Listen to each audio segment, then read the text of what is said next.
Jusqu'où seriez-vous prêt à aller pour sauver quelqu'un, même si cette personne ne le méritait pas? C'est comme ça que commence l'histoire de Rico. Depuis son plus jeune âge, Rico avait appris à souffrir en silence. Sa mère était morte en le mettant au monde, et son père, incapable d'élever un enfant seul, s'était remarié précipitamment avec une femme nommée Pauline. Dès son arrivée dans leur maison, Pauline s'était révélée être un véritable cauchemar pour Rico. Les insultes, les privations, les coups, tout cela faisait partie de son quotidien, tandis que ses demi-frères et demi-sœurs étaient choyés et gâtés. Lui dormait sur une natte rongée par le temps, mangeait les restes ou rien du tout, et devait assumer toutes les corvées de la maison. Malgré tout, il ne s'était jamais plaint. Les années passèrent, et Rico devint un jeune homme fort, endurant, mais marqué par la douleur. Son père, souvent absent, ne voyait pas ou refusait de voir ce que sa femme faisait subir à son fils aîné. Il grandit sans amour, sans tendresse, mais avec une incroyable résilience. Un jour, un malheur frappa la maison. Pauline tomba gravement malade. Aucun guérisseur ni médecin ne parvenait à comprendre ce qui la rongeait. Elle dépérissait à vue d'œil, hurlant de douleur la nuit et tremblant de fièvre le jour. Ses enfants, terrifiés, ne savaient pas quoi faire. Son mari, paniqué, dépensa toutes ses économies pour essayer de la sauver, en vain. C'est alors que Rico, malgré tout ce qu'il avait enduré, se mit en tête de la sauver. Pourquoi? Lui-même ne le savait pas. Peut-être parce qu'il espérait, au fond de lui, qu'en lui sauvant la vie, elle finirait par l'accepter, par le voir comme un fils. Il se rendit chez un vieil homme du village, un guérisseur dont on disait qu'il pratiquait des rites interdits. L'homme l'écouta en silence, puis lui révéla qu'il existait une seule façon de sauver Pauline, un rituel de sacrifice. Et pas n'importe quel sacrifice.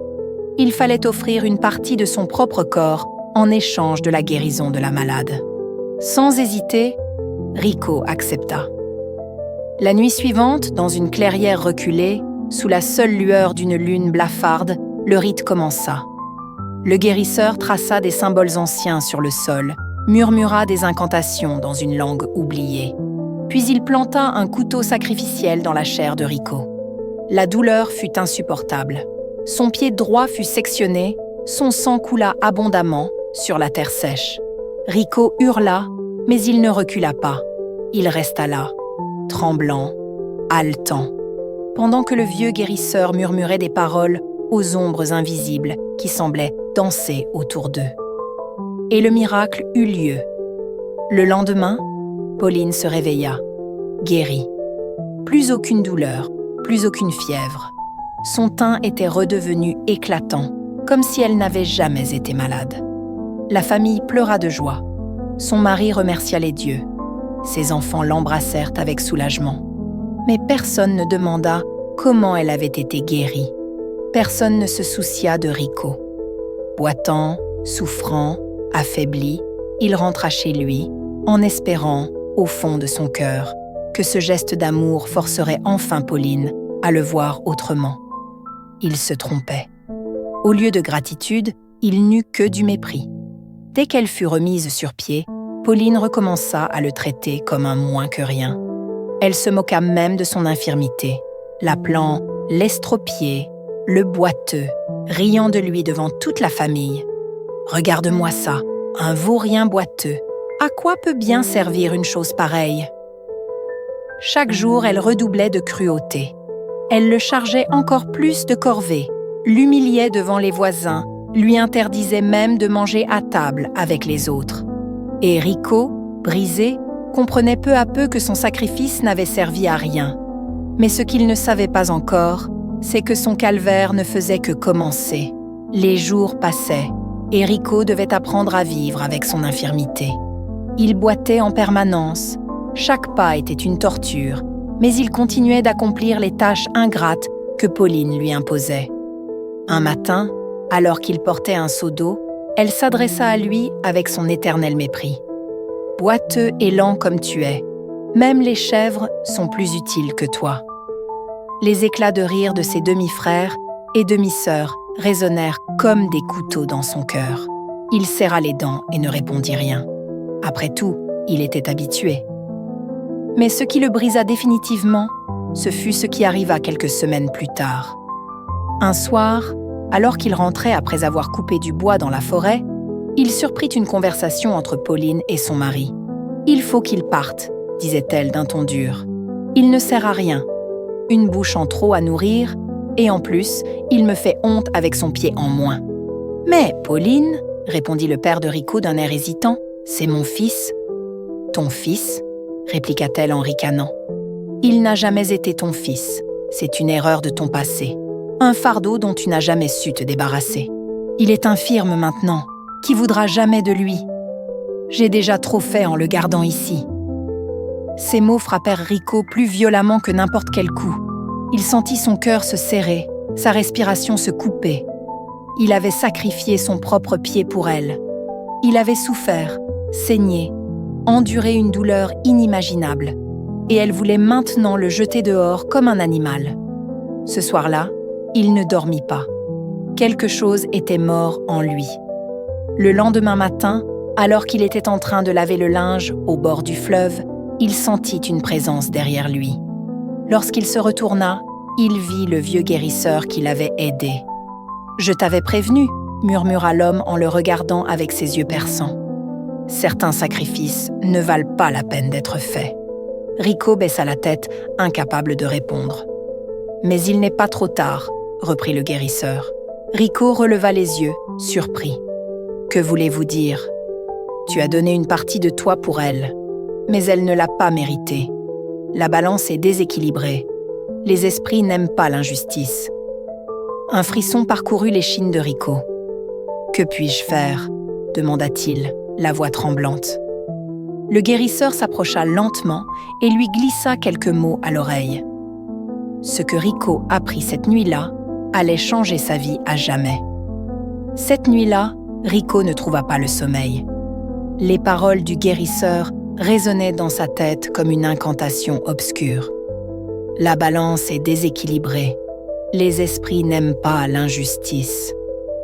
Il savait qu'il avait fait une erreur. Il n'aurait jamais dû sacrifier son pied pour sauver Pauline. Mais que pouvait-il faire maintenant? Il était condamné à vivre avec cette perte, avec cette douleur, et surtout avec le mépris de celle qu'il avait voulu sauver. Le lendemain matin, Pauline lui donna une nouvelle humiliation à supporter. Alors qu'il était en train de balayer la cour, elle lui lança un vieux morceau de pain moisi. « Tiens, mange ça. C'est tout ce que mérite un bon arien comme toi. » Ses demi-frères et demi-sœurs éclatèrent de rire. L'un d'eux, un adolescent arrogant du nom de Jonas, ajouta avec un sourire moqueur « Et encore, c'est trop bon pour un boiteux comme toi. » Quelque chose en Rico se brisa à cet instant. Il ne ressentit plus de tristesse, ni même de colère. Juste un vide profond. Il se leva lentement, jeta le morceau de pain au sol et se dirigea vers la forêt. Il marchait en titubant, sa jambe mutilée, lui causant une douleur insupportable. Mais il ne s'arrêta pas. Il savait ce qu'il devait faire. La nuit tomba. Rico était assis en tailleur devant le guérisseur, dans la clairière où il avait déjà donné son pied en sacrifice. Cette fois, l'atmosphère était différente, plus sombre, plus oppressante. « Es-tu prêt ?» demanda l'homme d'une voix grave. Rico hocha la tête sans hésitation. « Je veux récupérer ce qui m'appartient », murmura-t-il. Le guérisseur sourit, révélant des dents jaunies par le temps. « Alors nous allons rétablir l'équilibre. » Il traça à nouveau des symboles dans la terre, murmura des incantations. Mais cette fois, ce n'était pas un sacrifice qu'il demandait, c'était une restitution. Le vent se leva, sifflant entre les arbres. Les ombres semblèrent s'étirer autour d'eux, dansant au rythme des paroles du guérisseur. Puis Rico sentit quelque chose, une douleur, non pas dans sa jambe, mais ailleurs, un lien invisible, une force qui le tirait. Au même moment, dans la maison familiale, Pauline hurla de douleur. Son corps se crispa, son souffle devint rauque. Elle tomba à genoux, les mains tremblantes. Ses enfants se précipitèrent vers elle, paniqués. « Maman, qu'est-ce qui se passe ?» Mais elle ne pouvait pas répondre. Une douleur atroce lui traversait le corps, comme si quelque chose lui était arraché. Dans la clairière, Rico sentit enfin le poids de son pied revenir. Il baissa les yeux et vit l'impossible. Là où il n'y avait plus que moignons et cicatrices, sa chair renaissait. Son pied reprenait forme, millimètre par millimètre, comme si le temps s'inversait. Pauline, elle, continuait de hurler. Son visage se tordit en une grimace d'agonie. Puis, devant les yeux horrifiés de sa famille, sa chair commença à se dessécher. Ses membres s'amincirent, ses veines ressortirent comme des racines mortes sous sa peau.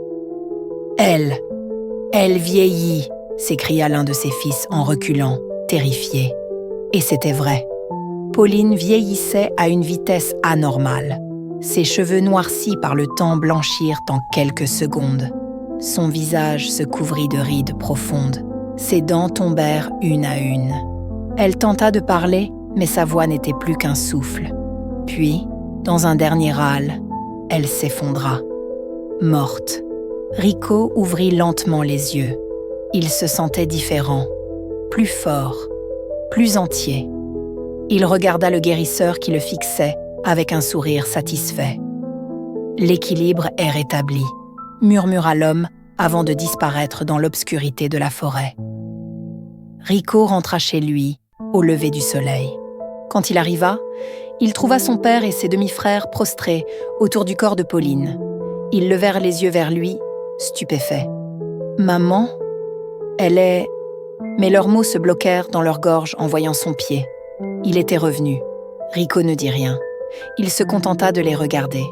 Puis, sans un mot, il tourna les talons et quitta la maison. Il ne reviendrait jamais. Rico marcha pendant des heures, quittant son village sans se retourner. Il n'avait plus rien à y faire, plus personne à aimer, plus rien à espérer. Il était libre, mais à quel prix ? La nuit était tombée depuis longtemps lorsqu'il atteignit un autre village. Fatigué, affamé, il s'effondra près d'un arbre, incapable d'aller plus loin. Il était sur le point de sombrer dans le sommeil quand une voix le fit sursauter. « Hé, toi, que fais-tu ici ?» Rico leva les yeux et vit un vieil homme qui le regardait avec méfiance. « Je cherche juste un endroit où dormir, » murmura Rico. L'homme plissa les yeux, puis après un instant, il soupira. « Viens, je vais t'aider. » Rico suivit l'homme jusqu'à une petite maison en terre battue. Il lui offrit à manger, un lit de fortune, et ne posa aucune question. Le lendemain matin, alors que Rico s'apprêtait à repartir, le vieil homme lui dit « Tu peux rester ici si tu veux, mais il faut travailler pour mériter ta place. » Rico accepta sans hésiter. Il n'avait nulle part où aller. Les jours passèrent, puis les semaines. Rico aidait aux champs, réparait les toits, transportait de l'eau. Pour la première fois de sa vie, il se sentait utile, respecté. Mais quelque chose le hantait. Chaque nuit, il rêvait de Pauline. Pas celle qu'il avait maltraitée, mais celle qui était morte. Dans ses cauchemars, elle l'appelait, lui tendait les bras, l'implorait de revenir. Et chaque matin, il se réveillait en sueur, hanté par une sensation étrange, celle d'une présence autour de lui. Puis vinrent les signes. Un jour, alors qu'il transportait un sac de maïs, il entendit un rire qu'il connaissait. Pauline. Il se retourna brusquement, mais il n'y avait personne. La nuit suivante, il sentit un souffle glacé sur sa nuque alors qu'il dormait. Lorsqu'il ouvrit les yeux, il vit une silhouette au pied de son lit. Pauline. Son visage était tordu par la haine, sa peau parcheminée par la mort, ses yeux brûlaient d'une lueur spectrale.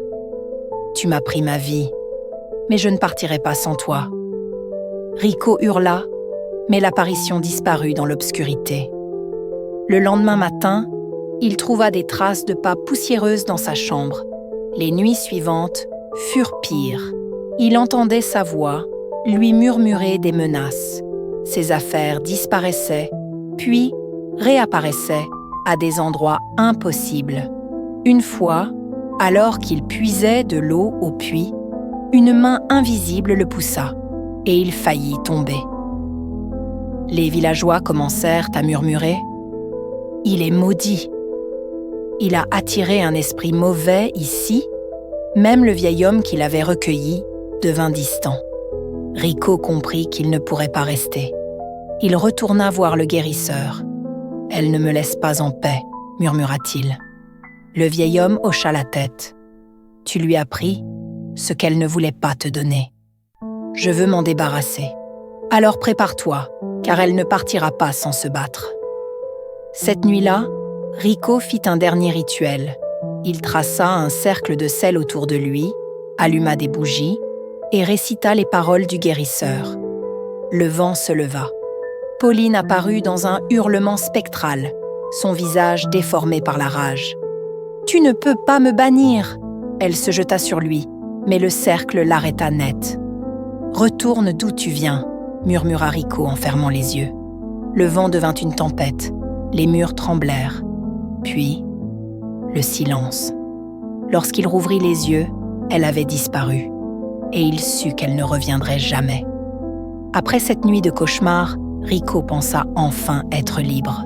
Plus d'apparitions, plus de murmures, plus de traces étranges dans la poussière. Mais quelque chose n'allait pas. Le lendemain matin, en se levant, il sentit une douleur atroce dans sa jambe restante.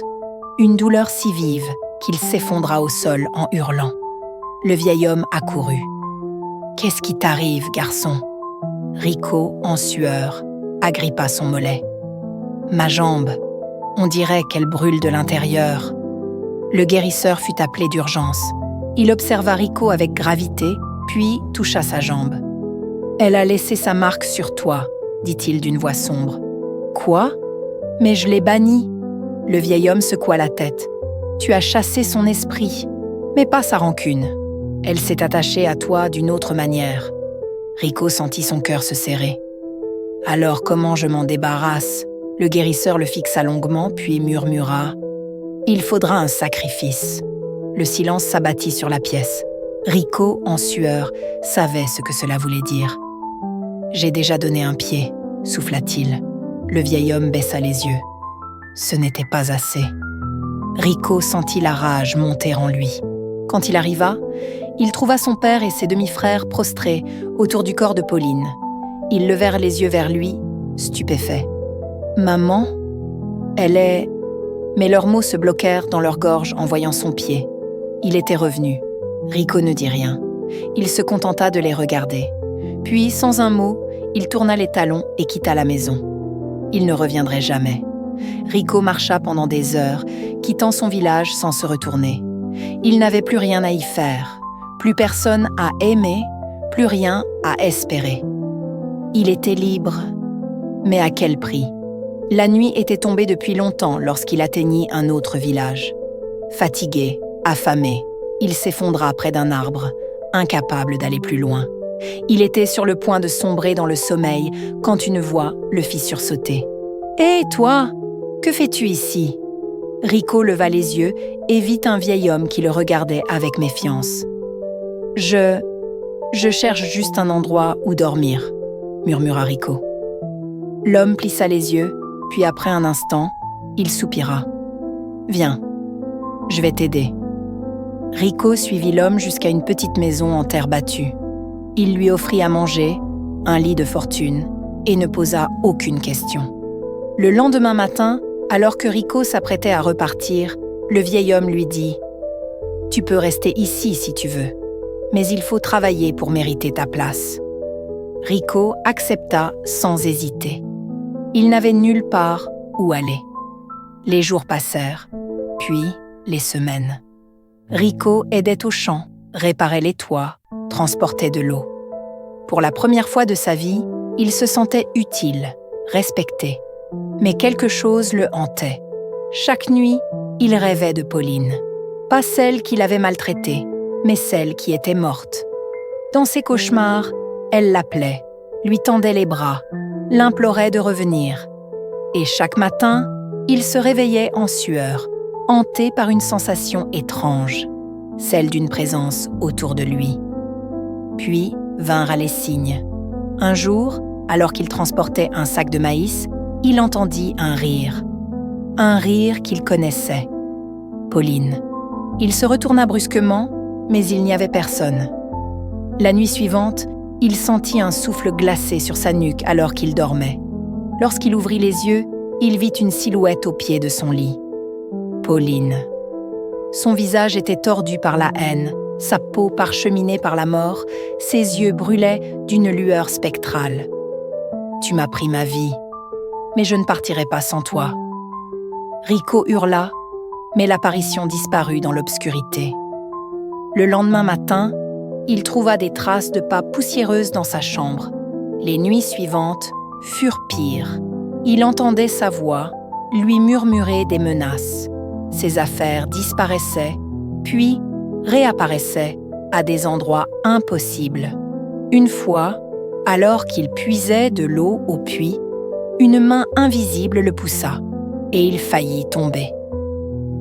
Les villageois commencèrent à murmurer « Il est maudit ! Il a attiré un esprit mauvais ici. » Même le vieil homme qui l'avait recueilli devint distant. Rico comprit qu'il ne pourrait pas rester. Il retourna voir le guérisseur. « Elle ne me laisse pas en paix, » murmura-t-il. Le vieil homme hocha la tête. « Tu lui as pris ce qu'elle ne voulait pas te donner. Je veux m'en débarrasser. Alors prépare-toi, car elle ne partira pas sans se battre. » Cette nuit-là, Rico fit un dernier rituel. Il traça un cercle de sel autour de lui, alluma des bougies et récita les paroles du guérisseur. Le vent se leva. Pauline apparut dans un hurlement spectral, son visage déformé par la rage. « Tu ne peux pas me bannir !» Elle se jeta sur lui, mais le cercle l'arrêta net. « Retourne d'où tu viens !» murmura Rico en fermant les yeux. Le vent devint une tempête, les murs tremblèrent, puis le silence.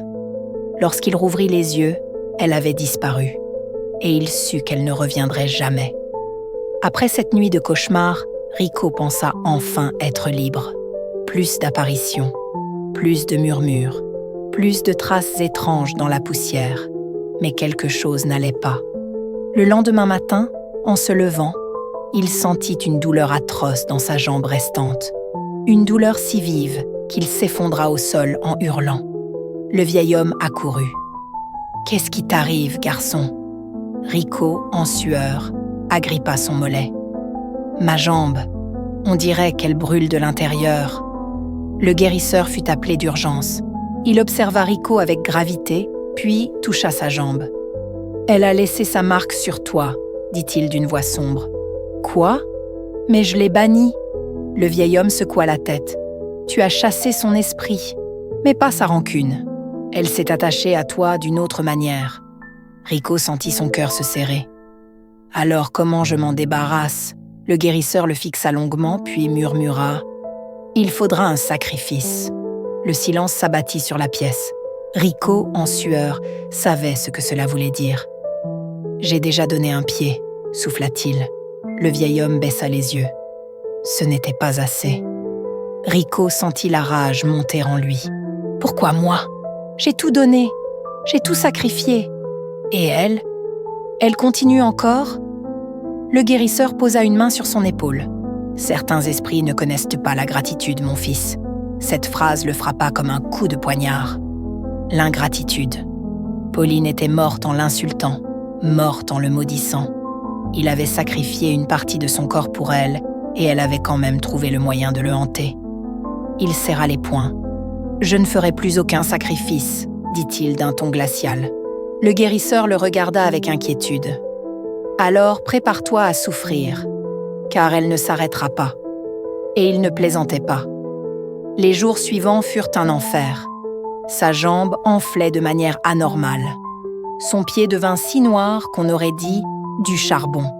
Il ne pouvait plus marcher. Les villageois commençaient à murmurer encore plus fort. « Il est maudit. On ne peut pas le garder ici. » Même le vieil homme qui l'avait recueilli semblait hésitant. Puis, une nuit, tout bascula. Rico était allongé dans sa case, tentant de dormir malgré la douleur, quand il sentit une présence, un souffle, une odeur de pourriture. Il ouvrit les yeux. Pauline était là, son visage décomposé, ses orbites vides fixées sur lui, un sourire macabre sur les lèvres. Elle s'approcha lentement. « Pourquoi tu es toujours en vie, Rico ?» souffla-t-elle d'une voix glaciale. Il voulut crier, mais aucun son ne sortit. Elle se pencha au-dessus de lui, caressant sa joue avec des doigts froids et osseux. « Tu m'as pris quelque chose, alors je prends quelque chose en retour. » Et dans un hurlement silencieux, Rico sentit une douleur atroce dans sa poitrine. Il voulut se débattre, mais c'était comme si son corps était paralysé. Puis, tout devint noir. Rico se réveilla dans une pièce sombre, une douleur lancinante dans la poitrine. Il avait l'impression d'avoir été frappé par un choc, un poids lourd, mais il ne se souvenait plus de rien. Ses yeux s'habituèrent lentement à l'obscurité, et c'est là qu'il aperçut les murs. Des murs délavés, recouverts de symboles étranges, des marques noires qui semblaient bouger sous ses yeux. Il se redressa difficilement, mais une chaleur insupportable dans son torse le fit se replier. À cet instant, il comprit que quelque chose de bien plus sinistre était en train de se produire. La douleur était constante, et la sensation de froid qui l'enveloppait était contrebalancée par une brûlure intense à l'intérieur de son corps. Pauline. Cette pensée traversa son esprit, mais il n'y croyait pas. Elle n'était plus censée être là. Il l'avait bannie. Elle n'était pas censée revenir. Pourtant, tout autour de lui semblait l'implorer de comprendre qu'il était prisonnier de sa propre malédiction. Il tenta de se lever, mais la douleur dans sa poitrine s'intensifia. Il s'effondra au sol, à bout de force. Il n'avait plus de contrôle sur son corps. Puis, il entendit une voix, faible et déformée, qui semblait venir de nulle part. C'était un murmure, un appel à l'aide, mais il ne pouvait pas dire d'où il venait. Un froid glacial envahit la pièce et la silhouette de Pauline apparut dans un coin, flottant, son visage tordu par la haine et la douleur. Ses yeux, des orbites vides, le fixaient avec une intensité glaciale. « Tu croyais que tu pouvais te débarrasser de moi », murmura-t-elle, sa voix un écho lointain. « Tu n'es qu'un jouet, Rico, un simple jouet dans ma main. » Rico, pétrifié, ne pouvait bouger. Il voulait crier, mais aucun son ne sortait. C'était comme si sa voix lui avait été volée, comme tout le reste de sa vie. « Tu as sacrifié une partie de toi pour me sauver, mais tu as oublié qu'un sacrifice a toujours un prix. Tu croyais que je partirais, que la souffrance cesserait. Mais regarde-toi, regarde où tu es maintenant. Es-tu vraiment libre ?» Rico sentit une chaleur montante dans son ventre, et il comprit que la douleur qu'il ressentait était l'effet de la malédiction de Pauline. Elle s'était enracinée profondément en lui, se nourrissant de sa douleur, de son sacrifice.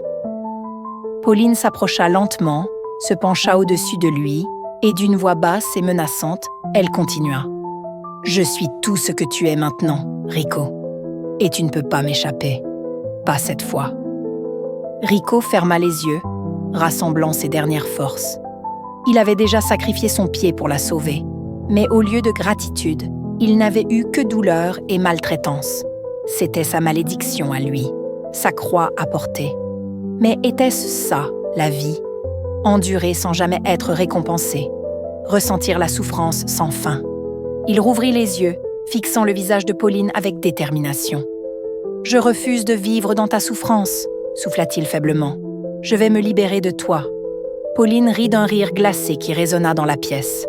Sa silhouette se rapprocha de plus en plus, comme un piège mortel se refermant sur lui. « Te libérer? Tu n'es rien sans moi. Tu m'as pris dans ta vie et tu porteras cette malédiction jusqu'à ta fin. Tu crois qu'un simple souhait ou un cri de désespoir peut me faire partir? Tu m'appartiens désormais. » Mais au fond de lui, une force nouvelle grandissait. L'espoir. L'espoir de la liberté. La douleur qu'il ressentait à cet instant était insupportable. mais quelque chose de plus grand que la souffrance elle-même montait en lui. Rico n'était pas un objet, une chose à sacrifier et à abandonner. Il était humain, et tant qu'il était vivant, tant qu'il avait un souffle, il pouvait encore choisir. Il pouvait choisir de résister. Dans un élan de volonté pure, il se redressa. Ses mains tremblaient, mais il se força à se tenir droit, à faire face à l'abomination qui se tenait devant lui.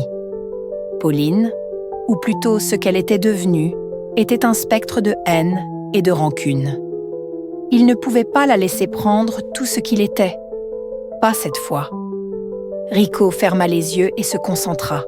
Il se souvint de tout ce qu'il avait traversé, de tout ce qu'il avait sacrifié, mais aussi de la personne qu'il était avant tout ça. La force qu'il avait en lui ne venait pas de la douleur, mais de la décision de se battre. Il n'était pas son sacrifice, il n'était pas la malédiction. Il était plus que tout ça. Une lumière intense envahit la pièce, une lumière chaude, vivifiante. Elle chassa l'obscurité qui avait englouti son âme pendant si longtemps. Il se sentait brûlé, mais c'était une chaleur guérissante, un feu qui consumait la douleur, la colère et la peur. Il était prêt à tout effacer. « Je suis libre », murmura-t-il cette fois d'une voix claire. Pauline hurla alors, un cri déchirant, mais elle ne pouvait plus l'atteindre. Rico n'était plus son jouet, il était son propre maître. Et dans une explosion de lumière, la silhouette de Pauline s'effondra en poussière, se dissipant dans l'air, emportée par le vent comme un mauvais rêve qui s'évaporait. Rico s'effondra sur le sol, épuisé, mais en vie. La douleur s'était dissipée, comme si la malédiction était enfin partie. Il n'était plus celui qu'il avait été, mais il était libre. Le silence qui régna après la disparition de Pauline était presque irréel. Le vent soufflait doucement à l'extérieur, comme pour apaiser l'atmosphère lourde qui avait envahi la pièce. Rico se leva péniblement, son corps encore marqué par les épreuves qu'il venait de traverser. La douleur qu'il avait ressentie dans son pied, dans sa poitrine, semblait désormais être une ombre lointaine, une trace d'un passé qu'il avait laissé derrière lui. Il prit une profonde inspiration et regarda autour de lui. La pièce était encore sombre, mais l'obscurité semblait moins menaçante. Il s'éteignait progressivement, laissant place à une lumière douce, comme si le soleil avait finalement percé les nuages. Mais malgré la paix qui l'entourait, quelque chose en lui restait tendu. Il savait que cette victoire, cette libération, était fragile. Rien ne garantissait que cette malédiction ne reviendrait pas. Rien ne garantissait qu'il ne serait pas à nouveau confronté à la souffrance. Mais une chose était certaine, il avait survécu. Il avait choisi de se libérer et il avait triomphé. Rico s'avança lentement, son regard déterminé. Il n'était pas prêt à retourner dans un monde où la douleur le définissait. Il allait reconstruire sa vie, mais cette fois-ci, il allait être maître de son propre destin. Il quitta la pièce et marcha vers la porte, la lumière du jour frappant son visage. Le vent frais lui caressa la peau comme un signe d'espoir. Il tourna la poignée et s'échappa enfin de l'enfer qu'il avait vécu pendant tant d'années. Mais en dehors, dans le village, les rumeurs commençaient déjà à se répandre. Le sacrifice de Rico, sa malédiction, la douleur qu'il avait endurée, tout cela ne serait pas oublié. Certaines histoires, même quand elles se terminent, continuent de hanter ceux qui les entendent. La légende de Rico, l'homme qui avait sacrifié une partie de son corps pour sauver quelqu'un qui ne méritait pas son sacrifice, allait se répandre comme un vent implacable. Peu importe combien de fois il tournerait la page de son passé, certaines cicatrices resteraient gravées. Mais cette fois, il avait fait le choix de la liberté. Il s'éloigna, son cœur battant plus fort, prêt à affronter un avenir qu'il n'avait jamais cru possible. Un avenir sans les chaînes du passé, sans la malédiction de l'ingratitude. Un avenir où il pourrait enfin vivre, respirer et être lui-même. Ainsi se termine l'histoire de Rico, un homme qui, bien que marqué par la souffrance, avait su se relever. Parce qu'au final, on ne mesure jamais la grandeur d'une personne à ses sacrifices, mais à sa capacité à se libérer de ceux qui l'enchaînent.